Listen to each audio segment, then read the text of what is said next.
Welcome to the video, guys. In this video, we're going to be going over how to actually be consistent. Now, this is a big one because with everything that I've done in my life, whether it be teaching myself French completely by myself my freshman year of high school, or whether it be getting 5s on every single AP exam I took in high school, whether it be getting a 15-20 on the SAT, whether it be scoring in the top 1% of my class, whether it be achieving a great physique, whether anything that I've done in my life that you could say is a success or an accomplishment has been attributed to my consistency. It's the daily practices and habits and effort that I put in to these activities that ultimately allowed me to achieve them. Consistency is a skill. You can learn how to become consistent. It's not something you're just born with, right? I learned how to become consistent, and over time you develop the habits, the discipline, and this is truly what's going to allow you to accomplish great things. So the first tip is, this is going to be an obvious one. You've probably heard it a million times, but you have to stop relying on motivation. Motivation is fleeting. You can feel motivated 1 second, and then the next second you feel completely depressed, right? It happens all the time. And the problem is whenever you're actually trying to accomplish something that takes a great deal of effort, you're going to have spurts of motivation, but then you're going to have spurts of just really not wanting to do the activities that are going to move you towards that goal, right?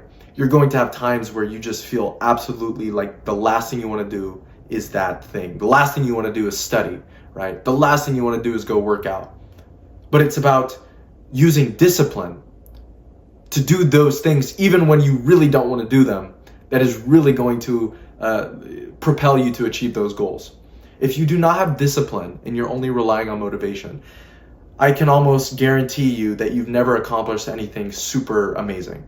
It's just the facts. You've never done anything really meaningful in your life if all you rely on is motivation. To achieve great things, you have to put in consistent effort. And you cannot rely on those spurts of motivation that you get at 3 a.m. whenever you're doing 100 push-ups and crunches. But then the next morning you wake up at like 1 p.m. and the whole day's gone. You're like, I'm not going to go to the gym today, right? I know you've done that before. And don't worry, because I've done it too, right? Everyone's done it. Everyone has been through that phase where they get really motivated and then they don't follow through, right? But that's why you're watching this video, so you can learn how to actually become consistent. So now that you know you need to stop relying on motivation, let's go about how to actually be more consistent.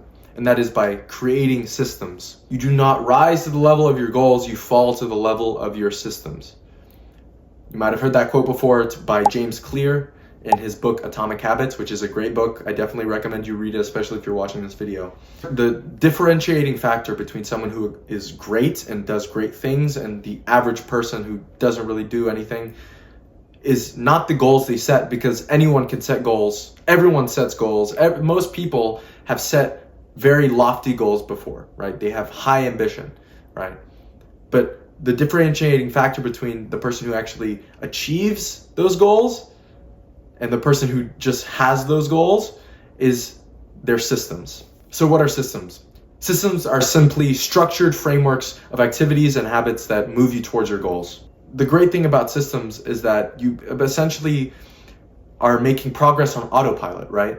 And the reason this is because once you create a system and you start following it, right? You start going to the gym the time you say you're going to go to the gym. You start studying the time you say you're going to start studying. You start implementing these into a schedule and you do them over and over again, even when you don't feel like it. What happens is they become habits.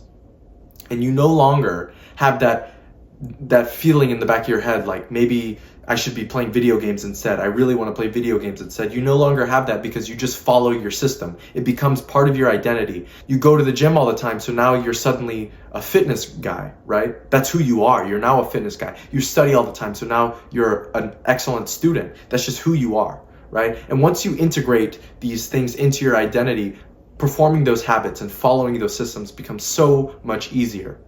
And that's why creating systems in the first place is so important, so that eventually you can start to integrate those activities and habits into your identity so that you do them on autopilot. Even whenever you don't feel good, even when you're unmotivated, you do those things anyway, because that's just what you do. And so I sort of already mentioned it earlier, but part of creating systems is creating a schedule.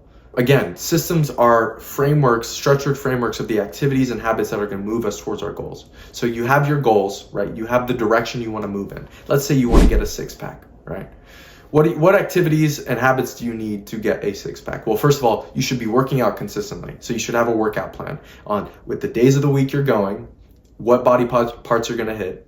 You should know how many calories you need to eat, your protein goal, all of these things. And so you start to schedule, you start to plan it out on your Google Calendar so you know exactly when you're going to work out. Maybe you know exactly what meals you're going to have, right? Whenever you have it on a schedule, it makes it a lot easier to stick to because you've written it down and you have it planned out. What about procrastination, right? Because you can set all the systems you want, but if you don't stick to them, you're not going to make progress.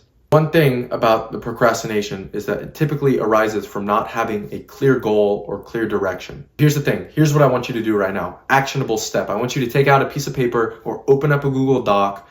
Just write down what your main goals are and what direction you want to head in. So the way I do this is I like to divide my life up into like sectors, right? So I have health and fitness, I have relationships, I have education, work, mental health. And what I do is I set goals for each of these categories and I set the directions I want to move in. So for health and fitness, I just sort of want to, right now I'm sort of main gaining, actually probably want to go on a little bulk. So that's sort of, gaining weight slowly. That's the direction I want to move in. That's the goal. So I'm going to think of the habits and activities that are going to allow me to do that. And I'm going to implement that into my schedule. And that becomes the system. The same thing with studying, right? You can set a goal for your education. So what you want to be in the top 3% of your cohort, right? Well, what activities are you going to need to do to accomplish that? You need to create a learning system, right? And so you can start to implement that when you're going to study, how you're going to study, learning about learning. That's a key thing, right? When are you going to do that? You have to put that into your schedule and that becomes a system as well. And you can do this for every sector of your life. So once you have identified the goals in the directions you want to move in with those sectors, you start to think of the activities and goal and habits, and you can put them into a schedule, and that schedule now becomes your life system, right? Where it's like all of the systems combined that are moving you to become the greatest possible version of yourself. Another thing to deal with procrastination is habit stacking. So habit stacking is essentially taking an activity or a habit that you've been trying to implement and pairing it with an activity you already do in your day-to-day life or an activity that you enjoy doing, right? So for me personally, that's studying French. It's not the most fun thing, right? But a way I manage to habit stack it is I typically go on walks throughout the day, right? Just to clear my head between deep work sessions, I go on walks. And while I'm on these walks, which can range from like 20 minutes to an hour, I listen to French YouTubers and podcasts and French media in general. And this way I'm able to practice French while stacking it with the habit that I already have in my day-to-day basis. And so you can start to do this. If you have an activity that you know is important, right? It's going to move you towards your ideal self, but you just don't know how to implement it into your system. You can start to stack it with either other habits you've implemented with your new system or just habits you have on your day-to-day basis. Another one is the 2-minute rule. So this one's big for things like studying, going to the gym, these big sort of take a lot of discipline. So the things that take a lot of discipline, sometimes you're just going to really not feel like doing them, especially in the early stages whenever the system is new and it hasn't become part of your identity and part of your sort of automatic habit. So it's going to take some discipline. And so if you're really struggling, one thing I like to do is a 2-minute rule. So let's say I really don't want to study, right? I don't want to study. What I'll do is I'll say, okay, look, I only have to study for 2 minutes. That's all I'm asking, right? I'm going to get all of the materials out, put them on my desk, clear everything, make it seem like I'm about to go into a deep work study session. But then I'll set the timer for 2 minutes and I'll start doing it. I'll start studying. I'll start doing whatever I need to be doing. And then after 2 minutes, if I want to stop, I can stop. But here's the thing. Typically with procrastination, the hardest part is just getting started. And so if you're able to start, after 2 minutes, you might be like, you know what? Okay, let's go 5. I was supposed to do this for an hour and a half, right? But 5 minutes. Okay, let's go 5 minutes. Right. Okay, after 5 minutes, you're getting into a flow. Let's do 10 minutes. 10 minutes turns into 20 minutes, right? 20 minutes turns into 30 minutes. And you can stop there or you can keep going depending on how you're feeling, but you're not obligated to. You can stop at the 2 minutes if you want to. The main point of this drill is to just get into the habit of starting whenever you don't feel like it. Just a quick recap. Remember how to be consistent. The main things are you have to stop relying on motivation. You have to create systems with the activities and habits that are going to move you towards your goals in the ideal version of yourself. And then you need to create a schedule so that you can implement that system.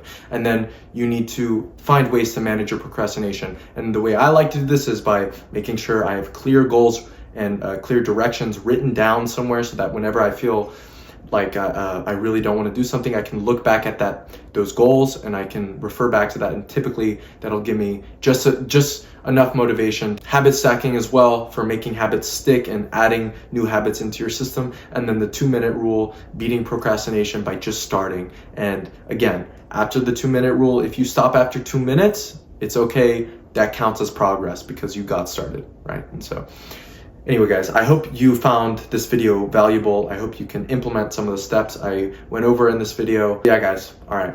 Thank you for watching. I hope y'all take care. Peace out.